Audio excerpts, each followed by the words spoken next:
दोस्तों बहुत बहुत स्वागत है आपका अपने चैनल यूडीएस नेट साइट दर्पण में। तो जैसा कि पता है आपको कि इस चैनल के माध्यम से हम एनटीए नीट जेआरएफ की तैयारी करते हैं।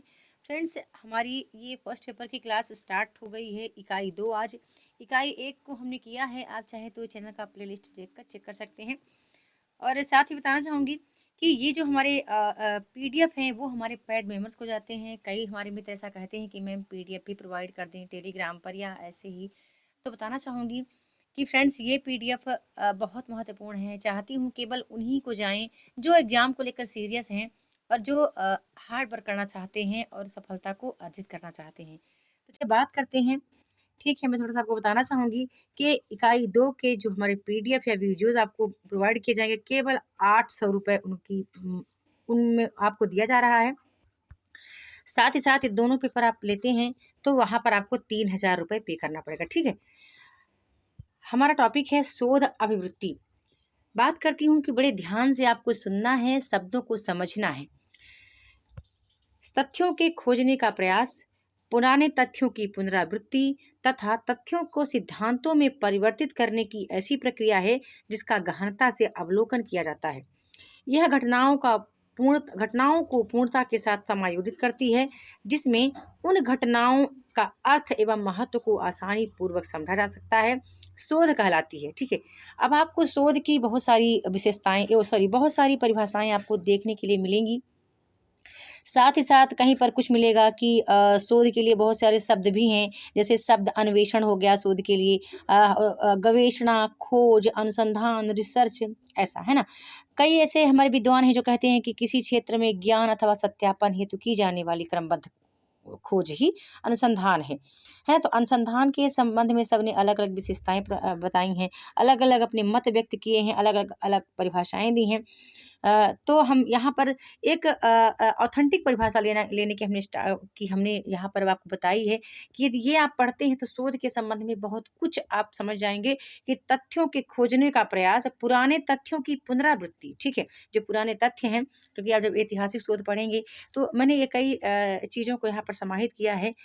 फिर उनके सिद्धांतों को परिवर्तित करने की ऐसी प्रक्रिया है जिसका हम कैसे अध्ययन करेंगे, गहनता के साथ करेंगे, गहनता से अवलोकन किया जाता है।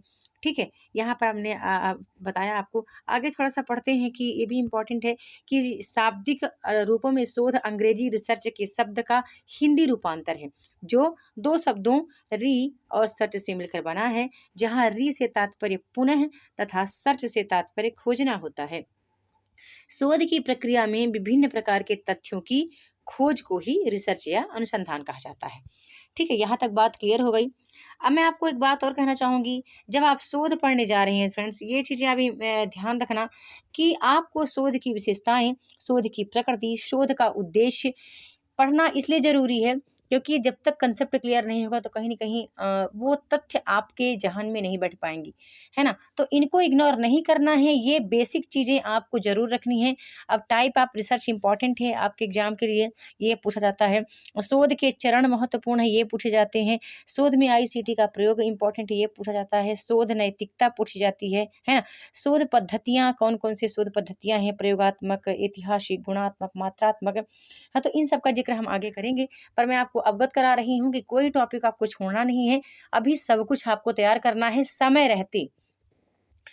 तो बात करते हैं कि किसी भी शैक्षणिक प्रक्रिया में जब कभी भी किसी भी विषय में कोई समस्या आती है तो शैक्षणिक प्रक्रिया में उस समस्या का समाधान खोजा जाता है, तो उसे शैक्षणिक अनुसंधान कहते हैं। और शैक्षणिक प्रक्रिया में शैक्षणिक अनुसंधान की शुरुआत जो है कब हुई थी, तो 1897 में जे.एन. राज ने किया था। ठीक है, ये इंपॉर्टेंट फैक्ट है, कभी पूछा नहीं गया है, फिर भी आपको इसे अपने साथ रखना है। हमारे लिए इम्पॉर्टेंट क्या है कि शोध के उद्देश्य पढ़ना बड़ा इम्पॉर्टेंट है। ठीक है, शोध का उद्देश्य महत्व इसलिए है, इसका उद्देश्य जानना, क्योंकि अभी आपसे मैं पूछूं कि आप यूजीसी नेट की तैयारी क्यों कर रहे हैं, किस उद्देश्य से, क्या महत्व है आपका, आपको यूजीसी नेट एग्जाम क्लियर करने के लिए, है ना। तो इसलिए आपको शोध का उद्देश्य भी याद रखना पड़ेगा, शोध का महत्व भी याद रखना पड़ेगा। इसके उद्देश्य की यदि बात करूं तो फ्रेंड, इसमें यह है कि किसी घटना के बारे में नई जानकारी हम प्राप्त करते हैं शोध करके, है ना। कोई घटना घटी है और जब हम शोध करेंगे तो उसमें हमें एक नई जानकारी हमें मिलती है, समस्याओं के समाधान हमें मिल जाते हैं। कोई समस्या है तो शोध के द्वारा इसका समाधान आप ले सकते हैं। इसमें दो चरों के मध्य आप कारण संबंध को बता सकते हैं और साथ ही साथ वैज्ञानिक कार्यविधि के रूप में इसमें प्रश्न उत्तर को सॉल्व किया जाता है। ठीक है, वैज्ञानिक विधि से शोध के जो प्रश्नोत्तरी हैं उसको सॉल्व किए जाते हैं। वैज्ञानिक विधि का मतलब तात्पर्य ये हुआ कि एक नए तरीके से, है ना। तो यहाँ पर देख लेते हैं थोड़ा सा कि ऐसी विषय वस्तुओं का जिसमें कोई मतलब शोध का महत्व उद्देश्य हो गया कि हमें ऐसी विषय वस्तु खोजना है जिससे कोई भी परिचित ना हो, उसे सामने लाना। साथ ही साथ ऐसी विषय वस्तु जो वर्तमान समय में उपलब्ध है उनकी समीक्षा करके उनके दोषों को दूर करके ज्ञान का विस्तार करना। फिर है कि नई नई वस्तुओं विषय वस्तुओं से संबंध स्थापित करके नवीन प्रणाली प्रक्रियाओं को जन्म देना। वर्तमान कालिक सामान्य समस्याओं को उजागर करके उनका समाधान खोजना या समाधान करना। सूचना प्रौद्योगिकी को शिक्षा के साथ जोड़ना या फिर किसी भी शोध प्रक्रिया के वर्तमान शब्दों के आधार पर भविष्य के लिए व्याख्या करना। ठीक है, तो ये चीज़ें हैं जो आपको याद करनी पड़ेंगी, है ना। समझना तो है ही, साथ में आपको याद भी कर लेना है कि शोध के उद्देश्य क्या है, अनुसंधान के उद्देश्य क्या है। जिस दिन आप ये समझ जाएंगे कि हम यूजीसी नेट का एग्जाम क्वालिफाई करने का हमारा उद्देश्य क्या है, उसी तरह आपको समझ में आएगा कि शोध अनुसंधान की परिभाषा आपने पढ़ी, उसकी विशेषताएं पढ़ेंगे, उसके उद्देश्य पढ़ेंगे, उसका महत्व पढ़ेंगे, तो बहुत कुछ चीज़ें ऐसे ही सॉल्व हो जाएंगी, है ना। आगे बात करते हैं अनुसंधान की विशेषताओं की, है ना। अनुसंधान की विशेषताएं बड़ा इंपॉर्टेंट है आपके लिए करना, क्योंकि यहाँ से भी प्रश्न बनते हैं। ठीक है, जिस तरह टाइप ऑफ रिसर्च से प्रश्न बनते हैं वैसे ही अनुसंधान की विशेषताओं से भी प्रश्न बनते हैं। तो चलिए देख लेते हैं जो जो कुछ महत्वपूर्ण हैं। तो सबसे पहली बात है कि वैधता होनी, ठीक है, वैलिडिटी, कि शोध में सदैव वैधता होनी चाहिए। वैधता शोध को स्वीकार्यता को शोध की स्वीकार्यता को सुनिश्चित करता है। कहने का आशय हुआ कि यदि शोध वैध नहीं होगा तो उसको कैसे स्वीकारा जाएगा। तो वैधता शोध की स्वीकार्यता को ही सुनिश्चित करता है, वैध शोध ही स्वीकार किया जाता है ना। आगे बात करते हैं कि विश्वसनीयता होनी चाहिए शोध में। तो विश्वसनीय होने से शोध को मान्यता मिलती है तथा उसे बिना किसी हिचक के अपनाया जाता है। बहुत ही सरल शब्दों में हमने दिया है। मैं कोशिश ये कर रही हूँ कि कितनी सरलता के साथ आपके समक्ष इस पीडीएफ को रखूँ कि कोई भी टॉपिक आए शोध से, रिसर्च से, तो उसको आप समझ सकें, वहाँ कोई भी आपके पास डाउट ना हो। आगे बात करते हैं सटीकता। सटीकता से आशय हुआ कि जिस विषय पर शोध किया गया है उसे बिल्कुल उचित या सटीक होना चाहिए। शोध पूर्णतया उसी विषय पर आधारित होना चाहिए जिस विषय पर शोध किया गया है। ठीक है, तो बड़ी इम्पॉर्टेंट बात है और साथ ही बड़ी सरलता से बताने का प्रयास किया है कि सटीक यानी उचित हो, सटीक हो, सूक्ष्म हो। ऐसा नहीं कि कोई शोध हमने किया, इतना विस्तार हमने थीसिस लिख दिया कि हम 5 वर्ष उसी में लगे रह गए, 3-6 वर्ष महीने हमारा थीसिस कंप्लीट ही नहीं हो पाया, है ना। तो शोध ऐसा हो जिसमें सटीकता को अपनाया जाए और जिस विषय पर आप शोध कर रहे हैं तो शोध का जो विषय है उससे आउट नहीं होना चाहिए। जैसे आपने निराला जी पर शोध करना स्टार्ट किया तो जितने तथ्य हैं निराला जी के संबंध में सभी आपको प्रस्तुत करने पड़ेंगे। आगे बात करते हैं प्रयोग सिद्धि प्रवृत्ति।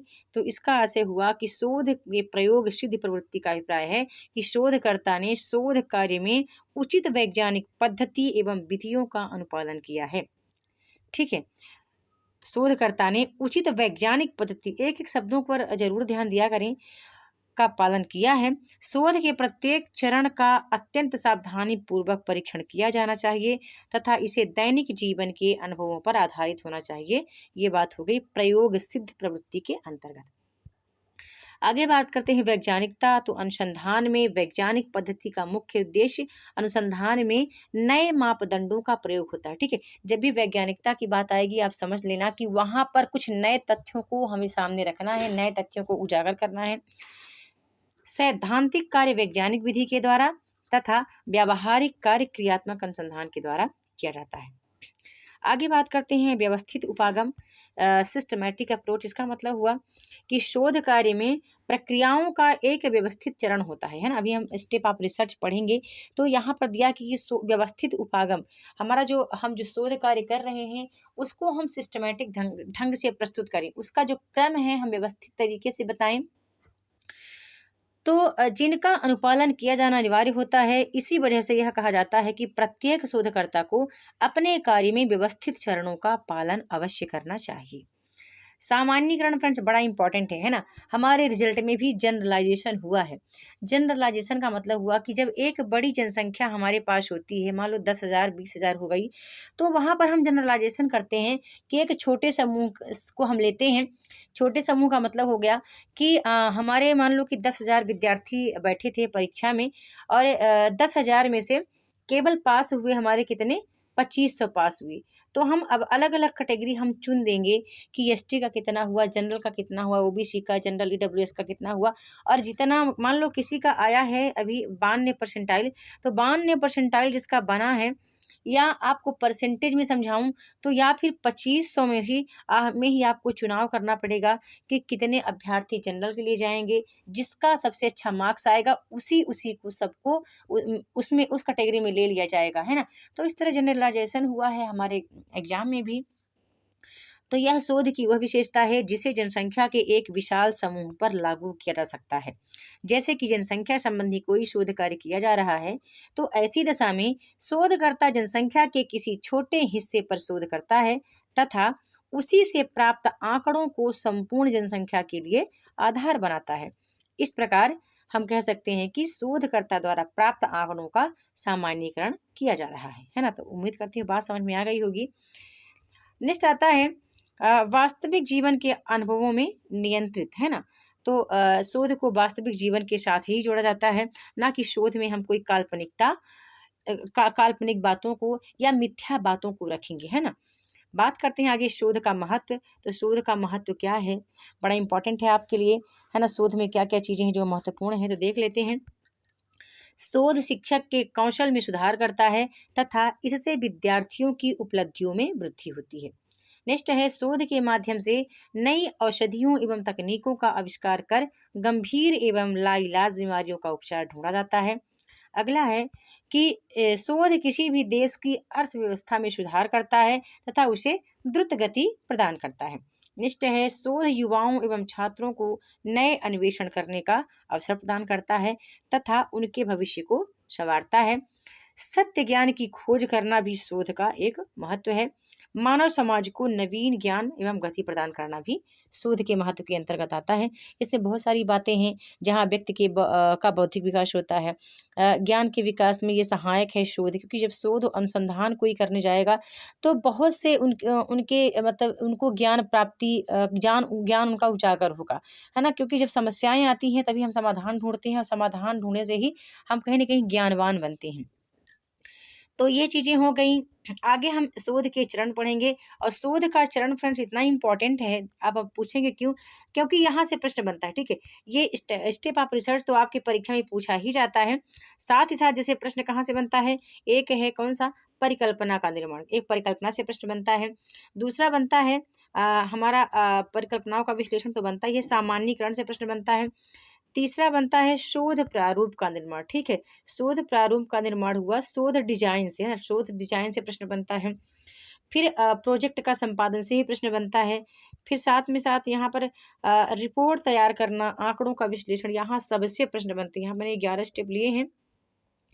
ये CR कोठारी के अनुसार है, बाकी और जितनी भी पुस्तकें मिलेंगी आपको वहाँ अलग अलग पुस्तकों में आपको स्टेप ऑफ रिसर्च देखने को मिलेंगी, ठीक है। तो हम देख लेते हैं यहाँ पर शोध समस्या की पहचान करना सबसे पहला है, ठीक है। सबसे पहला है शोध की समस्या का पहचान करना। गहन साहित्य सर्वेक्षण। अच्छा, जब हमारे PDF हमारे मित्रों को दिए जाएंगे तो वहाँ पर इनका एक्सप्लेनेशन भी दिया है, ठीक है, यहाँ वहाँ दिया जा रहा है। परिकल्पनाओं का निर्माण, शोध प्रारूप का निर्माण, आंकड़ों का विश्लेषण, संकलन, प्रोजेक्ट संपादन, आंकड़ों का विश्लेषण, परिकल्पनाओं का विश्लेषण, सामान्यीकरण और विवेचना, रिपोर्ट तैयार करना, लास्ट है परिणामों का प्रस्तुतिकरण करना या निष्कर्ष निकाल कर देना, ठीक है। तो ये हो गए हमारे शोध के कुछ चरण हो गए, स्टेप ऑफ रिसर्च हो गए। अब आगे जब हमारा PDF आएगा, इसके आगे जो हमने तैयार किया है फ्रेंड्स, उसमें ये है कि हम शोध के प्रकार पढ़ेंगे, ठीक है। टाइप ऑफ रिसर्च पढ़ेंगे, और बड़ा इंपॉर्टेंट है टाइप ऑफ रिसर्च करना आपके लिए, है ना, कि परिणाम के आधार पर कितने शोध होते हैं, तर्क के आधार पर, प्रक्रिया के आधार पर, उद्देश्य के आधार पर, ठीक है, अवधारणा के आधार पर, इस तरह पढ़ते, क्योंकि शोध का जो है ना, हम जब देखते हैं तो कहीं कहीं केवल दिया है ऐतिहासिक, प्रयोगात्मक, ऐसा कुछ बहुत थोड़े से दिए गए हैं, है ना। अप्लाइड रिसर्च और हो गया, जैसे आपका आधारभूत या फंडामेंटल रिसर्च, ये सब हो गया। लेकिन जो रिसर्च, टाइप ऑफ रिसर्च है, बहुत बड़ा है टाइप ऑफ रिसर्च को तैयार करना, और वहाँ से प्रश्न बनते हैं। साथ ही साथ हम पढ़ेंगे थीसिस को भी, थीसिस कैसे टाइप किया था, कैसे थीसिस राइटिंग को पढ़ेंगे। तो बस आज की क्लास में इतना ही, मिलती हूँ अपने नेक्स्ट वीडियो में न्यू टॉपिक के साथ।